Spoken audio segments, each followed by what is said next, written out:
আমি এক মনে বই পড়ছিলাম। আমার 5 বছরের ছোট্ট মেয়েটা বারান্দায় রান্নাবাটি খেলছে। হঠাৎ দৌড়ে এসে আমাকে জিজ্ঞেস করলো, বাবা চা খাবে? চা খাবার বদ অভ্যাসটা আমার বেশ পুরনো। এটা ও জানে। আমি ওর খেলনার কাপে চুমুক দিয়ে তৃপ্তির ভান করে বললাম, খুব ভালো হয়েছে মা, আরেক কাপ খাবে? না মা, আমি পড়াশোনা করছি। তাহলে হরলিক্স খাও, শক্তি হবে। আমি ওর দিকে তাকালাম। আমাকে নিয়ে এমন চিন্তিত আমার গর্ভধারিণী মায়ের পর আর কাউকে দেখেছি বলে মনে পড়ে না। হাত বাড়িয়ে বুকে টেনে নিলাম ওকে। ঘাড়ে মাথা দিয়ে ও চুপ করে শুয়ে আছে।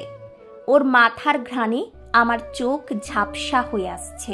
আহা মা, আহারি বন্ধন। মাঝে মাঝে আমার চোখ ভিজে আসে কেন? সব কন্যার বাবাই কি আমার মতো লুকিয়ে কাঁদে? আমার বিয়ের দিন বিদায়বেলায় আমার শ্বশুর তার মেয়েকে বুকে জড়িয়ে কেঁদেছিলেন। কম্পিত হাতে আমার হাত চেপে ধরে বলেছিলেন, মেয়েটা আমার বড্ড আদরের। ও কোনো ভুল করলে আমাকে বলবে বাবা, বকাঝোকা করো না। আমি সুবোধ বালকের মতো মাথা নেড়ে বলেছিলাম, ঠিক আছে বাবা। আমি কিন্তু আমার কথা রাখিনি। সংসার জীবনের টানা পড়েনে আমি আরেকজনের কন্যাকে কাঁদিয়েছি, বকাঝকাও করেছি। আমি জানি আমার স্ত্রী এগুলো মনে রাখে না।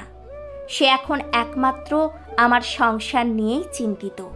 এর বাইরে তার মাথায় কিছু কাজ করে না। সে তার বাবার বলয় থেকে বের হয়ে এসে তৈরি হয়েছে আলাদা এক বৃত্ত।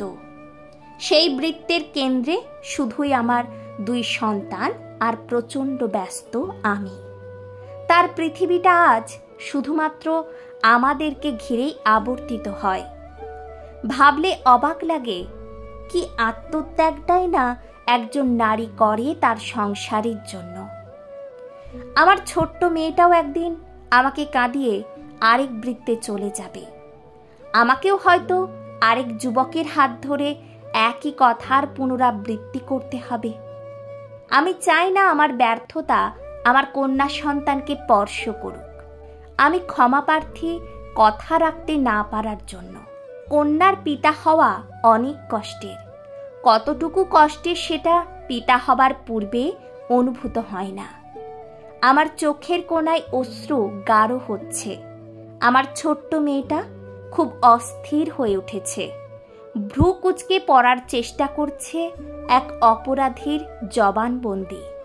ওর চোখেও অশ্রু। কি জানি, মেয়েরা সম্ভবত বাবার অনুভূতি পড়তে পারে। সৃষ্টিকর্তা মেয়েদেরকে বাবার অনুভূতি পড়তে পারার এক অদ্ভুত শক্তি দিয়ে পৃথিবীতে পাঠান।